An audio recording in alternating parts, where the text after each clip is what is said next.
అంటే చాలా మంది కూడా ఎక్కువ ఇంట్రెస్ట్ చూపించేది గోల్డ్ పైన. సో యాజ్ ఆఫ్ నౌ ఏంటి సార్ గోల్డ్ పైన ఇన్వెస్ట్మెంట్స్ ఎంతవరకు సేఫ్? ఒకవేళ గోల్డ్ పైన ఇప్పటివరకు ఇన్వెస్ట్ చేసినటువంటి వాళ్ళు నెక్స్ట్ దాన్ని కంటిన్యూ చేయొచ్చా ఏంటి? సో గోల్డ్ అండి ఇంటర్నేషనల్ మార్కెట్లో డొనాల్డ్ ట్రంప్ ఇవాళ మాట్లాడిన టారిఫ్ వార్ కానివ్వండి, తర్వాత April 2 నుంచి వివిధ కంట్రీస్ కూడా మళ్ళీ రెసిప్రోకేటరీ టారిఫ్స్ అంటే సామెత ఒకటి ఉంది, నాకు ఎందుకు గుర్తొస్తుంది ఒకటి. పూర్వం వాళ్ళు ఏంటంటే తమలపాకుతో నువ్వు ఇట్లా అంటే తలుపు చెక్కతో నేను ఇట్లా అంటే ఒక సామెత ఉంది, అంటే నువ్వు చిన్నగా ఏది చేసినా నేను దానికి రెసిప్రోకేటరీ అంతే టఫ్గా చేస్తానని.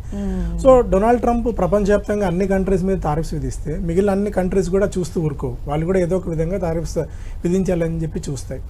అండ్ పరోక్షంగా ఇది ఏమవుతుందంటే అన్ని దేశాల్లో ఇన్ఫ్లేషన్ పెరిగిపోతుంది. అంటే ఇవాళ 100 రూపాయలు పెట్టి కొనే వస్తువు ఈ టారిఫ్స్ విధించడం వల్ల 110, 120 రూపాయలు పెట్టి మనం వాళ్ళు అటు యూఎస్లో సిటిజన్స్ అయినా ఇటు మనమైనా అదే స్థాయిలో చేయాల్సి ఉంటుంది.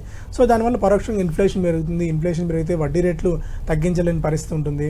ఇవన్నీ గోల్డ్ పెరగడానికి కారణమవుతాయి. సో $2,930, $2,940 దగ్గర ఇవాళ ఇంటర్నేషనల్ మార్కెట్లో ఔన్స్ గోల్డ్ ఉంది. ఇది మోస్ట్లీ $3,100 దాకా ఇంటర్నేషనల్ మార్కెట్లో వెళ్ళే అవకాశాలు అయితే ఉన్నాయి. డొమెస్టిక్గా మనం చూసుకుంటే దాదాపు ₹1,00,000 దాకా గోల్డ్ వెళ్ళినా పెద్ద ఆశ్చర్యపోవాల్సిన అవసరం అయితే లేదు ఇప్పుడున్న మార్కెట్ కండిషన్స్లో.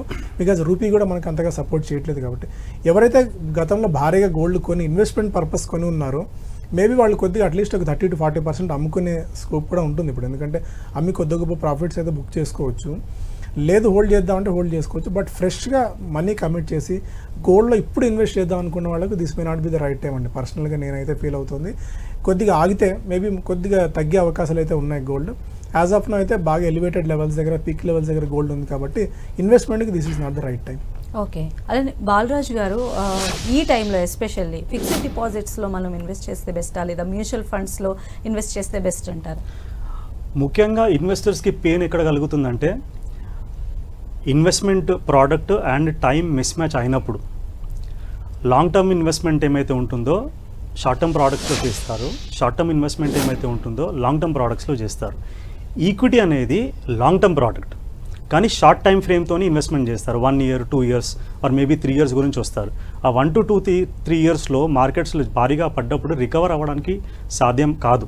ఎందుకంటే మనం సఫిషియెంట్గా అట్లీస్ట్ ఒక 5 to 7 years టైం పీరియడ్ ఇస్తేనే మనకు ఆ రికవరీ టైం ఉంటుందన్నమాట. సో ఈ మిస్ మ్యాచ్ వచ్చినప్పుడే ఇబ్బంది అవుతుంది. ఈక్విటీస్ ఎప్పుడు కూడా లాంగ్ టర్మ్ ఇన్వెస్ట్మెంట్ అండి. అట్లీస్ట్ 5 నుంచి 7 సంవత్సరాల పైన సమయం ఉంటేనే ఈక్విటీ వైపు రావాలి. Fixed deposits short term investment product, కానీ ఏం చేస్తారు లాంగ్ టర్మ్ డిపాజిట్ చేస్తారు. 5 years, 7 years, 10 years మెచ్యూరిటీ అయిపోయిన తర్వాత కూడా దాన్ని రెన్యువల్ చేస్తూ ఉంటారు.